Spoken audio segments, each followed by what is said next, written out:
최근 논란이 되고 있는 북한의 무인기 관련 얘기를 해보겠습니다. 오늘 한민구 국방장관이 국방위 간담회에 참석했습니다. 이 자리에서 한 장관은 이 최근 성주 사드 부지를 촬영하고 북으로 돌아가다가 추락한 북한의 무인기에 대해서 질문을 받고 이렇게 답했습니다. 들어보시죠. 이건 지금 사람이 아니죠. 때로는 이게 무기가 될 수도 있는 거죠. 이 무인기에 여러 가지 사격 체계라든지 행화 이런 문자라든지 이런 것들을 탑재해서 우리에게 얼마든지 우리에게 가할 수도 있는 그런 상황이 찍힌 사진을 이런 거 봐서는 간첩 행위를 한 거죠. 정탐 행위라고 분명하게 말씀드립니다. 자, 지금 우리 군도 이 무인기의 다른 용도, 그러니까 정찰 용도 말고 생화학 무기라든가 아니면 자폭용이라든가 이런 무기로 전환될 가능성에 대해서 충분히 인식을 하고 있군요. 네, 그렇습니다. 사실은 근데 한계는 분명히 있습니다. 왜냐하면은 이 무인기 크기도 굉장히 작고 이 안에 탑재할 수 있는 중량이 해봐야 2, 3kg 정도밖에 안 됩니다. 그렇다고 한다면 거기에 탑재할 수 있는 예를 들어서 폭탄을 탑재하고 들어온다라고 했을 때 사람을 예를 들어서 한두 명을 노려서 공격하는 건 가능하겠지만 피해를 수는 없고요. 그래서 상대적으로 생물학 무기 같은 것들을 탑재하고 했을 때는 위험할 수 있다. 그런데 한 가지 말씀드릴 수 있는 거는요. 북한이 생물학 무기나 화학 무기 공격을 할 때요. 이거 쓸 이유가 없습니다. 저 빠르게 날아올 수 있는 미사일이 있고 한데 예를 들어서 얘는 지금 속력해봐야 한 2, 300km 정도밖에 안 되는데요. 예를 들어서 탄도미사일 같은 경우는 수분 내에 공격이 가능하고 저걸로 만약에 공격하면은 거의 몇 시간 정도 시간이 걸리니까 굳이 은밀하게 공격하고 제한적으로 공격하는 게 아니라면은 무인기로 활용할 가능성은 상대적으로 낮다 이렇게 보입니다. 네, 그렇군요. 은밀한 공격이 아니고서는 그닥 전술적으로 무인기에다 생화학 무기를 실어서 공격할 이유는 없는 것 같다. 분석을 해주셨는데, 자, 이번에 발견된 이 무인기요. 크기가 약 날개까지 2.4m 그리고 1.8m 정도가 길이가 되는데 이게 지금 특징이요. 2014년도에 발견된 것과 다른 게 엔진 2기통의 이 쌍발 엔진이라고 얘기를 들었거든요. 그러니까 전에는 하나였는데 엔진이 이번에 두 개를 달렸어요. 이렇게 되면 성능이 급격히 좋아진 겁니까? 네, 그러니까 정확히는 쌍발은 아니고요. 그러니까 2기통 엔진, 이전에 1기통 엔진이었는데, 그러니까 잘 아시겠지만 우리 자동차도 4기통 차하고 6기통 차하고 어떤 차이가 있습니까? 출력 차이가 크죠. 그렇죠. 힘이 좋은 거죠. 힘이 좋아진 거예요. 당연히 2기통을 썼기 때문에 힘이 좋아졌고요. 더 재밌는 것은 뭐냐면 1기통은 하나만 계속 움직이면서 무리를 굉장히 무리하게 받기 때문에 시끄럽습니다. 근데 2기통을 쓰면 힘도 충분해지고 소음도 줄어들고 여러 가지 면에서 장점이 있다. 그래서 이전에 보냈던 백령도 쪽으로 보냈던 그 무인기가 거의 크기가 비슷하지만은 그것보다 몸체가 좀 무거워졌습니다. 연료 많이 싣기 위해서. 그 힘을 받기 위해서 엔진이 커진 것이다. 그렇군요.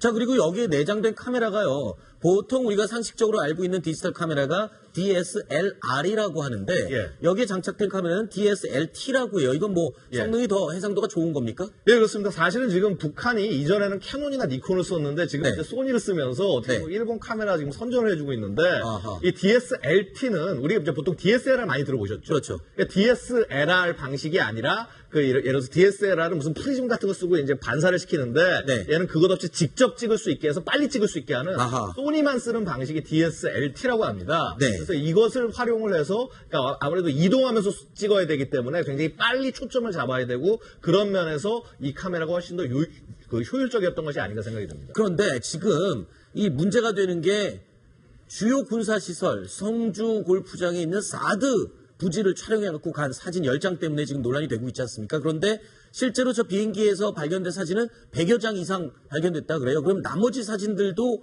다 그럼 군사시설들을 찍은 건가요? 네, 어떤 보도에 따르면은 400장, 500장 정도가 발견됐다고 하는데 지금 이제 무인기가 서쪽으로 내려왔다가 성주를 거쳐서 동쪽으로 올라가지 않습니까?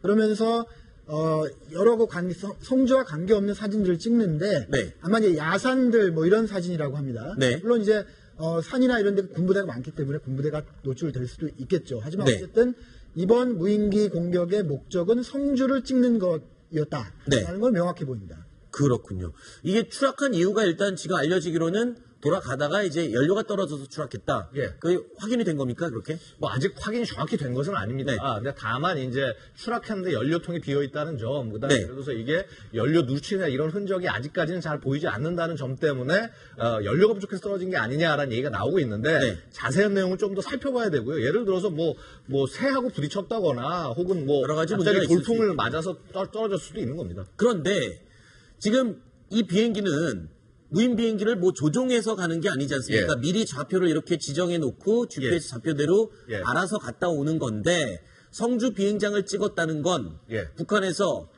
성주 골프장 죄송합니다. 사드 기지가 있는 성주 골프장의 GPS 말하자면 위도 경도를 정확하게 알고 있다는 거네요. 네, 그렇습니다. 근데 사실은요, 이것은요, 우리가 구글 어스 같은 데만 들어가도 정확하게 좌표 정보를 얻을 수가 있습니다. 결국은 기존에 그 알려진 정보를 통해서 위치를 파악하는 것은 분명히 가능하고, 그래서 예를 들어서 사진을 찍을 때도 어느 위치부터 어디를 찍어야 된다, 이러한 것들을 사전에 설정이 가능했다. 네. 그리고 사실은 이 사진들 같은 것들을 구글 어스를 통해서도 볼 수 있지만은, 구글 어스는 업데이트되는 시간이 뭐 예를 들어서 몇 년이 걸리기도 합니다. 네. 자신이 원하는 시점에 어느 정도의 사진을 보려고 하는지, 어느 위치인지, 네. 이런 것을 보는 게 의미가 있지 않나 생각이 됩니다. 그렇군요. 그런데 이 북한은요, 지난 얼마 전에 이 위성에서 찍은 우리 성주 골프장의 사드 레이더 기지다라고 하면서 사진을 공개했었죠. 그 영상 다시 함께 보시죠. 네, 위성 사진들에서 보는 바와 같이 현재 사드 발사기는 성주 골프장의 북쪽 능선 부근에 그리고 X대역 탐지기와 지원 장비들은 이 골프장의 중간 부분 서쪽 능선 부근에 배치되어 있는데 보는 것처럼 저렇게 아무런 방호 시설도 없이 벌거벗은 상태에 있습니다. 보자. 이게요, 지금 사드 기지를 찍고 갔다. 그리고 그 위치 좌표까지 다 알고 있다. 이건 북한이 지금 우리의 사드 레이더 기지를 굉장히 의식하고 신경을 쓰고 있다는 거를 반증하지 않습니까? 그렇습니다. 북한이 뭐 여러 차례 공개적으로는 사드 그거 아무리 100개나 갖다 놔봐라 우리가 전혀 끄떡없다 이렇게 얘기를 하지만 네. 어쨌든 사드를 위시한 그 우리의 다층적 미사일 방어 시스템을 구축하기 위한 과정 아니겠습니까? 네. 북한의 미사일을 어떻게든 높은 고도든 낮은 고도든 막자고 하는 거니까 우리가 방어망을 더 칠수록 북한의 미사일 공격의 효과는 떨어질 수밖에 없는 거죠. 네. 그러니까 북한이 성주에 대해서 과민 반응을 보이는 건 어쩌면 너무나 당연한 일 같습니다. 네. 그런데 이렇게 무인기를 자꾸 내려보내는 이유는 북한이 정찰 위성이 없기 때문에 그런 거 아닐까요? 보고 싶어도 볼 방법이 없어서 저렇게 무인기를 자꾸 보내는 거 아닌가요? 저는 어제 오늘 좀 재밌는 생각을 해보는데 누가 네네. 보냈겠어요? 정찰총국 아니겠습니까? 네. 정찰총국이 뭡니까? 남한의 정세를 파악해서 뭔가 이건 남한의 해코지를 하기 위해서 김영철이 지금 지휘하고 있는 그런 조직 아니겠습니까? 네. 김영철이 뭐라도 해야 되겠죠, 그렇죠? 네. 지금 남한의 새 정부도 들어섰고 뭐 대화를 한다고 하기도 하고 하니까 뭔가 그 조직의 장으로서 뭔가라도 지금 해서 성과를 내고 김정은한테 보고를 해야 되고 그렇지 않겠습니까? 네네. 그런 어떤 그 정치적인 고려의 일환이 아닌가 그런 생각이 듭니다. 네. 자, 지금까지 북한이 우리 남한을 향해서 날려보냈던 무인기들, 그러니까 날려보낸 건 엄청나게 많았겠지만 우리가 발견한 일지가 지금 이렇게 되고 있는 거죠. 그렇습니다. 지금 2014년도부터 죄송합니다. 집중적으로 발견이 돼서 지금 최근에 발견된 것까지 근데 성능이 지금 굉장히 급격히 늘고 있다라는 걸 볼 수가 있군요. 네, 그렇습니다. 사실은 이제 저 앞에 2014년에 보냈던 기종들은요. 네. 이게 사실 중국제 기종이었습니다. 네. 북한이 스스로 생산한 것이 아니라 중국의 그 민수용 기체를 사서 활용을 한 것이고요. 그 다음에 사실 이러한 정찰 활동은 2014년에 거의 중단이 된 것이 아닌가 이렇게 바라봤는데 네. 이제 거의 한 3년 만에 다시 이것이 재개가 된 것이죠. 네. 그래서 이런 부분에서 봤을 때 북한이 뭔가 좀 다른 국면을 분명히 추구하고 있는 것은 사실이다. 네. 또한 지금 이게 중국서 발견된 것이 알려졌기 때문에 네.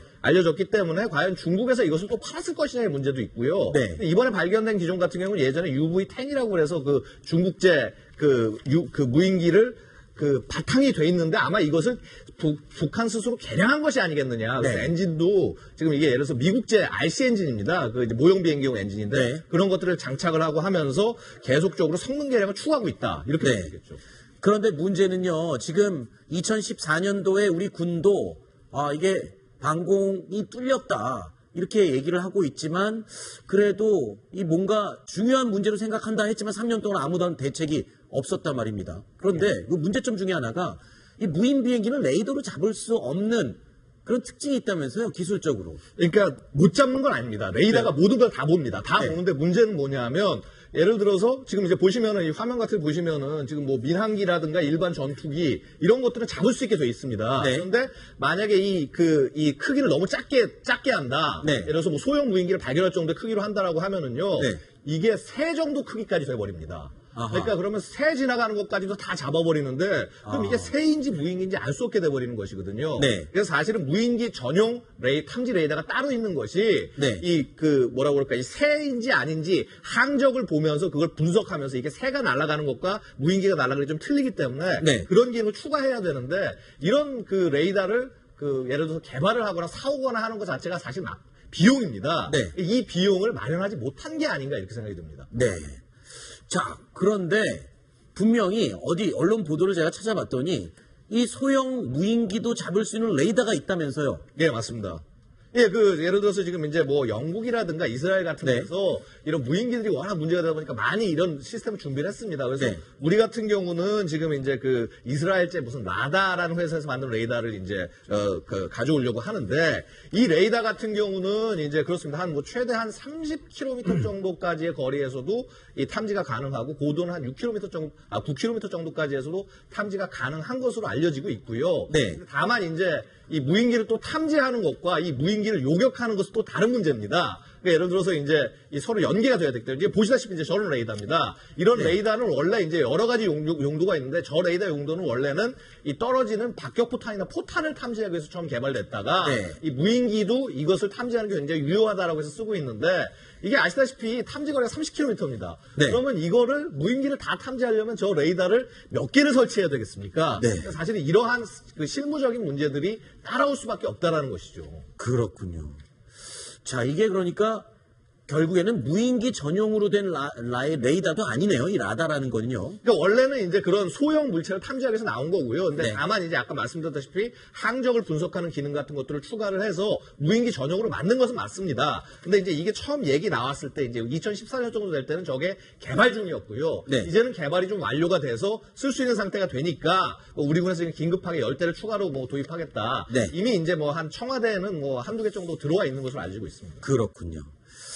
자, 이런 가운데요, 북한에 억류됐던 미국 대학생이 있습니다. 오토 원비어라는 학생인데, 이 최근에 석방이 됐습니다. 북한이 이 억류 대학생을 석방을 했는데, 그냥 정상적인 상태로 억류됐던 학생이 석방될 때는 지금 혼수 상태에 빠진 상태라고요?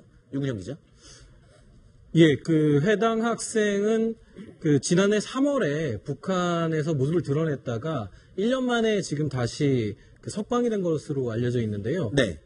당시에는 식중독균인 보툴리누스 중독증에 걸렸다고 알려졌었는데 적당한 처방을 받지 못하고 수면제를 복용했다고 합니다. 그래서 1년 넘게 코마 상태에 있다가 지금 굉장히 안 좋은 상태로 석방된 것으로 알려졌습니다. 지금 혼수 상태인 상태로 미국으로 석방이 된 원비어 학생, 사실 지난 2월까지만 해도요 멀쩡한 상태였다고 합니다. 지난해 2월입니다. 지난해 2월까지만 해도 멀쩡한 상태였는데 당시에 언론과 인터뷰했던 모습 화면으로 확인해 보시죠. I will now discuss my treatment while in the DPR Korea in a hotel class guest house with no torture or mental pressure. I am fed 3 meals daily of high quality, and I was given a full medical check. I am given 1 hour daily to walk outside. I am given a weekly sauna bath, and I was given a haircut. I sleep more than 8 hours nightly. As you all can see, I am healthy. 네, 저렇게 건강하고 멀쩡했던 성인 남성이 지금 혼수 상태로 석방이 됐다. 글쎄요, 근데 최근에 데니스 로드먼이 지금 북한을 방문하면서 그 시기와 맞춰서 지금 석방이 됐거든요. 그 이유 때문입니까? 연관성이 있나요? 로드먼이 방북하는 날 원비어가 석방됐다는 게 알려졌죠. 아침 이제 조간신문들의 보도가 됐는데 사실 이 석방 작전은 지난달부터 시작된 것 같습니다. 지난달 노르웨이 오슬로에서 미국과 북한이 1.5트랙 그 회담을 가졌죠. 네. 근데 확인된 건 그때 이제 조셉 윤 지금 육자회담 수석 대표가 현재 간 겁니다. 가서 트럼프 대통령의 지시를 받고 지금 현재 그러니까 지금은 3명이지만 4명의 미국인이 평양에 있었거든요. 네. 그 사람들을 석방하라는 지시를 받고 가서 교섭이 처음으로 이루어졌던 것 같습니다. 네. 그대로 이번 달에 뉴욕에서 또 양측에 한번 접촉이 있었고요. 거기서 원비어를 석방하는 것으로 결정이 내려진 겁니다. 그래서 12일 날 네. 또 조셉 윤 육자회담 수석 대표가 직접 군용기를 타고 평양에 들어간 거죠. 그렇군요. 데니스 로드만과 뭐 직접적인 연관이 있는 건 아니고 일단 시기적으로 묘하게 맞물려 있는 것 같습니다. 어쨌든 북한이 미국이 원하는 거를 들어준다는 점에서 네. 두 사안은 같은 겁니다. 아하. 그리고 로드맨이 트럼프하고 친하다고 해요. 네. 지지자였고 또 한 번 아하. 백악관에 그러니까 후보일 때 한번 만났다 그럽니다. 그러니까 미국이 북한과 어떻게 좀 대화를 해서 문제를 풀어보려고 하는 기류가 있지 않습니까? 그 기류의 하나의 마수거리 시작이 아닐지 그런 좀 생각도 해보고 있습니다. 저희. 네. 자, 이러는 가운데 어젯밤에 또 북한 병사 한 명이 귀순을 했다는 소식이 들리고 있어요. 뭐 어떤 상황에서 군사분계선을 넘은 겁니까? 예, 한 7시 50분경에 이제 네. 연천군의 비무장지대 쪽에서 이제 넘어왔다고 하는데 사실 네. 이게 좀 약간 이례적인 시간입니다. 왜냐하면 그 시간대만 돼도 아마 7시 55분 정도에 아마 해가 지는 걸로 알고 있는데 네. 해지기 전에 넘어온 거니까 좀 네. 상당히 이례적인 거고요. 왜 넘어왔답니까? 그 넘어온 이유는 과연 이 병사가 이걸 과연 몰랐을까 모르겠습니다만 열악한 병영 상태에 불만을 품고 넘어왔다라고 얘기를 하고 있습니다. 그래서 뭐 그만큼 이렇게 그 일선 전현 부대의 사정들이 굉장히 어려워진 것이 아니겠느냐라고 네. 생각을 할 수 있겠습니다. 그렇군요.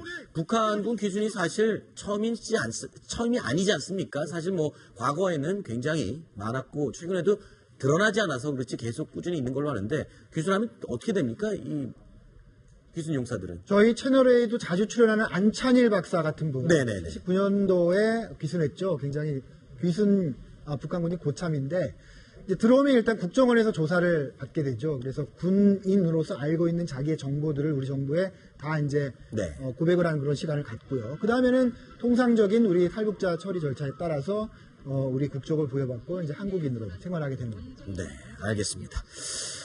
자, 양욱 국방안보포럼 수석 연구위원 그리고 신석호 동아일보 국제부장 두 분 이야기는 오늘 여기까지 듣도록 하고요. 이어지는 코너는 이현수 채널A 정치부 기자와 또 함께 이어가겠습니다. 오늘 말씀 고맙습니다.